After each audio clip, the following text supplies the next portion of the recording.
Assalamualaikum warahmatullahi wabarakatuh. Kita dari kelompok 9 ingin menjelaskan tentang wawasan pengembangan kebijakan pendidikan Islam pada mata kuliah dasar pendidikan.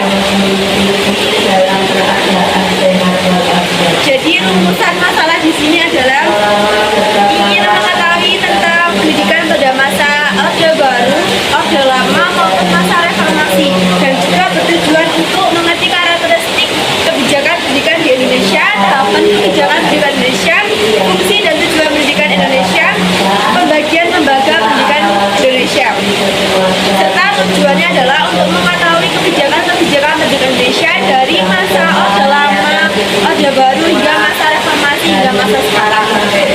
Pembahasan pertama adalah tentang kebijakan pada masa Orde Lama, Orde Baru maupun masa Reformasi yang akan dijelaskan oleh Saudara Devina.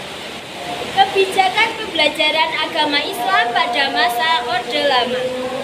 Orde Lama atau yang lebih dikenal dengan masa pemerintahan Bapak Soekarno.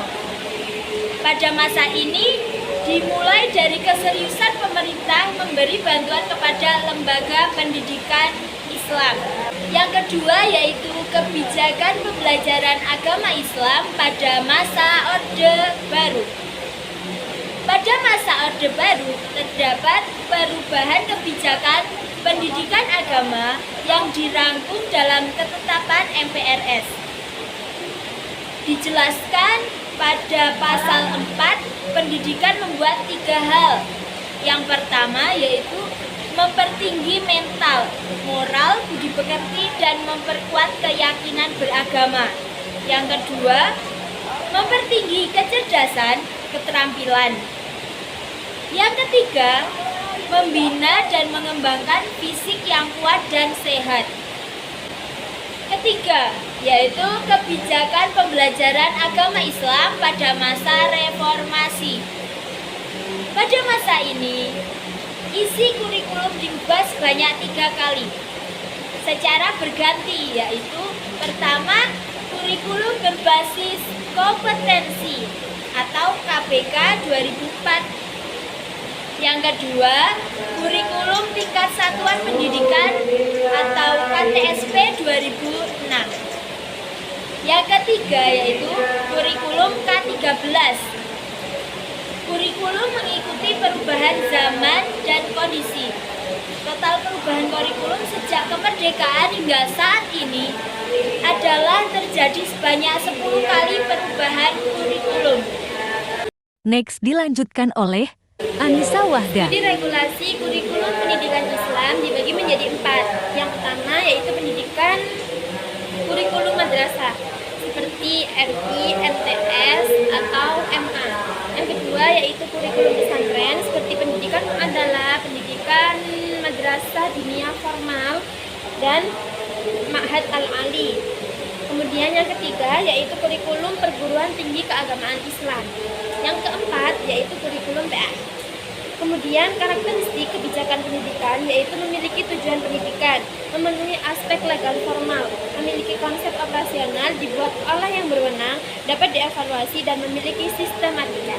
Kemudian tahapan kebijakan pendidikan yaitu perumusan kebijakan, legitimasi kebijakan, komunikasi dan sosialisasi kebijakan, implementasi kebijakan, dan mengupayakan partisipasi masyarakat. Selanjutnya dijelaskan Fungsi oleh dan Iga tujuan Mulanda. pendidikan Islam. Fungsi pendidikan Islam adalah untuk mengembangkan wawasan yang tepat dan benar mengenai jati diri manusia, alam sekitarnya, dan mengenai kebenaran ilahi.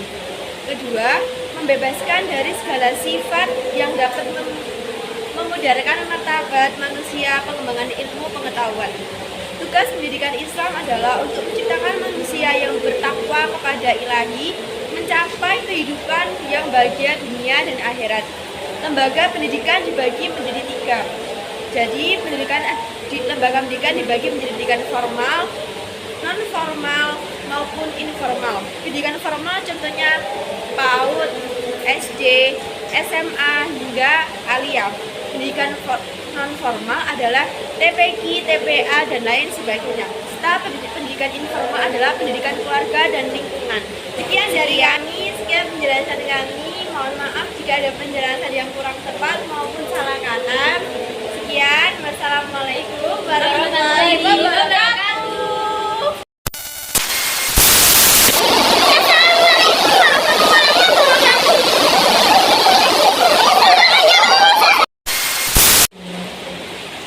Serang tangguyu tenang.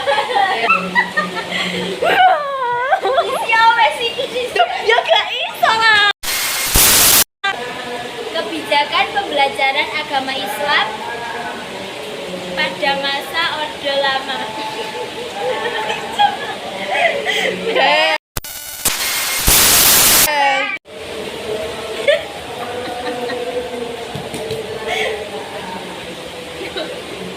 Sekian dari kami, sekian penjelasan kami. Kurang lebihnya kami semua mohon maaf.